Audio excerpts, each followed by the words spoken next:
So over the weekend, Liverpool played Manchester United and they dropped points. A lot of people are blaming Trent, saying that his head is in Madrid. That's why his performance was lackluster against Manchester United. I don't believe so. I just believe that it was just a bad day at the office for Trent. His passing was off, defending was off. Worst game of the season so far for him, and it's sad that it's at this stage. Now, Trent could leave to go to Madrid. That's a very much of a possibility. That's, I think, almost 80% possibility that could happen. He could still stay at Liverpool. He has not said anything yet whether he wants to leave or he wants to stay. It's all silence in the media. There's a lot of speculation on it.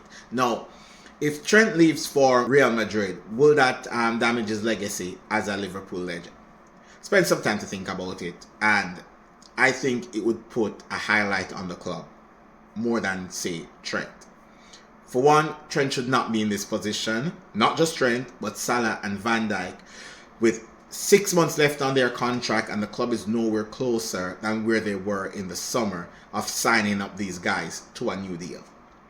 Now, the ball is not in the court of the club anymore. The ball is in the players' court. So whatever the players want, hand it over to them if you want them. If you, the club, feel like they deserve to stay. These are 3 or 4 best players without a contract, 6 months left. Now we can point to the new regime of Richard Hughes and what has he been doing since he's been at Liverpool. No signing in the summer. It's January, still no signing, and the contract hasn't been sorted out. But why wasn't the contracts been sorted out when these guys had 2.5 years left on their contract? Why the club didn't try to step in to make sure that these guys are not 1 year left with a new manager coming in? Yes, I understand. Jurgen Klopp left in the middle of last season. He said that he's tired and he wants to go. However, in the middle of last season, these guys still have 18 months left on their contract. These contract negotiations should have been taking place in the summer with the last regime of adding either a year extension to a Salah contract and a Van Dijk contract, and give them a second option with maybe a year with an option for another year extension. So therefore, you can keep these guys and see if they're going to decline this year or not. The fact that Trent is a local lad that has been quoted as saying that he wants to captain Liverpool, you should make sure that his contract is being tied down from last summer. Not the summer just went, the summer on the clock. All of this is on FSG. None of this is on the players. None of this is on Trent, Salah, or Van Dijk, that they're in the last 6 months of their contract and still cannot get to a solution.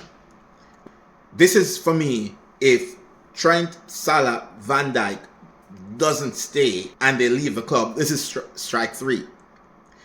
We cannot go in the market and find a replacement for Salah and for Van Dijk for the amount of money that they're asking on their contract right now. If Salah is asking for 450, I think Salah is deserving of 450. We cannot go and buy a player that's going to come in and put up Salah numbers right now in the league. So get Salah the contract, get him a 2-year, and then go out in the summer and go sign a player that is going to be Salah's replacement, so we can see how that player is working in the system, in an Arne Slot system. Sort out Van Dijk. We've been crying out for a centre-back since last summer. We haven't signed one. You guys haven't signed one in the summer. We're not looking at one in January, but we are allowing Van Dijk to walk out the club for free. Trent is the same. Okay, we have Conor Bradley coming through, but at the same time, he's one of the best passers in the league. Really can defend, and a lot of our attack still revolves around Trent passing.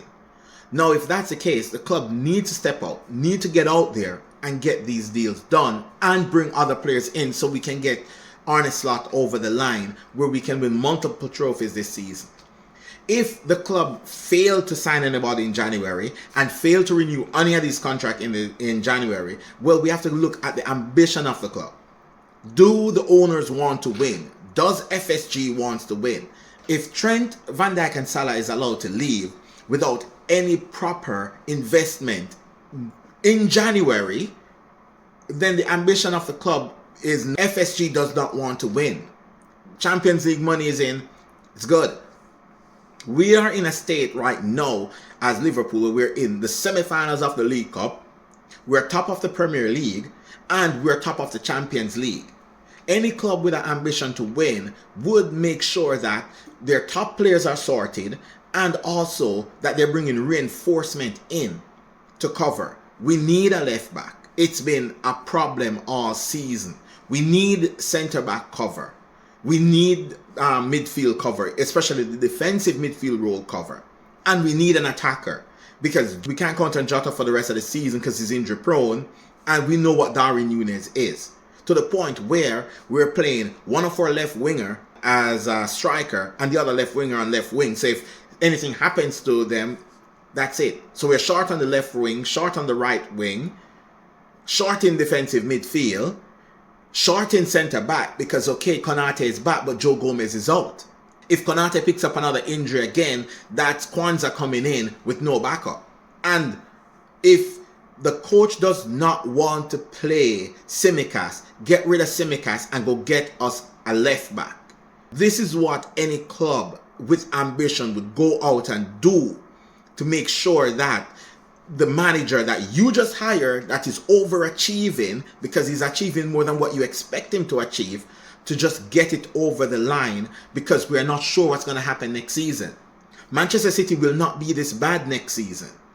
Chelsea is looking better. They're coming back again. And I believe Amorim will have United playing good football next season. This is our chance. We have to go out and add one more Premier League if we can, one more Champions League if we can, a League Cup and the FA Cup. Do the quad this season. The only thing that's stopping Liverpool from doing a quad this season is FSG. And I've not seen a lot of Liverpool fan online talking about FSG as much. We need to spend more time focusing on FSG. There's a lot of things coming out of the club now that, again, we don't have any money.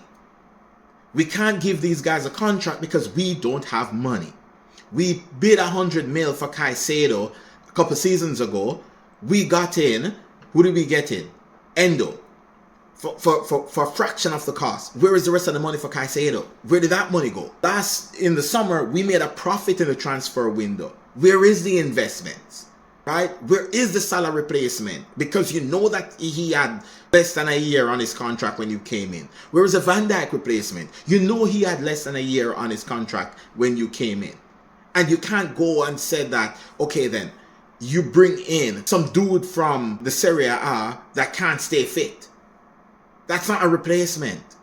That's an opportunistic signing. Okay, Chiesa was there because the opportunity presents himself to sign Chiesa, and you did. We are not moving like we want to win anything. The owners are not moving like we want to win anything. So therefore, as a Liverpool fan, it's like you don't know what to expect. We're in a good season, but we can't complete a good season because FSG is refusing to do what's needed for us to win. Anyways, I'm not going to rant on anymore. This is strike 3 for me on FSG. But this whole transfer saga and the contract saga, it's just getting a little bit too old for me. Are we going back in for Zubimendi? I don't know. Rumor had it that Tchouaméni, Real Madrid wanted to move Tchouaméni on. Are we going in for him? If Trent doesn't want to stay and want to go, can we do just a swap deal with Tchouaméni to get Tchouaméni in, send Trent the other way? If he does not want to stay at Liverpool, he has not come out and said he doesn't want to stay. But if he doesn't want to stay at Liverpool, just do it mid-season. I understand that with Trent passing, all that kind of stuff, what Trent's offered to the team. We have Conor Bradley at the moment, and we can go out and sign a right back. We can go out and get a right back. That position is not the hardest position to fill in Liverpool. If we can do a swap deal and get Tchouaméni in and send Trent the other way in January, sweet. No, we go out and get a right back and then tie down the rest of the contract. But then, will the club do that? No. I do not know what the transfer committee does sometimes. Don't get me wrong. They have done great business in the past. And they have done exceptionally well to bring it to that the third choice manager that they had on their list is working wonders. But let me know what you think below. Do you think FSG will do what's needed for us to win this season? I said no. I said Arne Slot is performing at the highest level in regards to FSG. too many negativity is around the club right now when we are in such a good position of winning the league and top of the Champions League, and yet still we don't know if our 3 biggest stars are going to stay. And for everybody who doesn't know, Alisson has 18 months left on his contract. What are we doing about that? Are we trying to get Alisson to stay as well? Or are we just going to wait until 1 year left and try to give him some shitty contract like what they're doing now with Mo, Trent, and Verge? Anyways, this is We Chat Football. We're We Chat Football, and we catch you on the one. Like, share, comment on the video. You know what to do. Get the video up, share it with your friends. All right, catch you on the other one.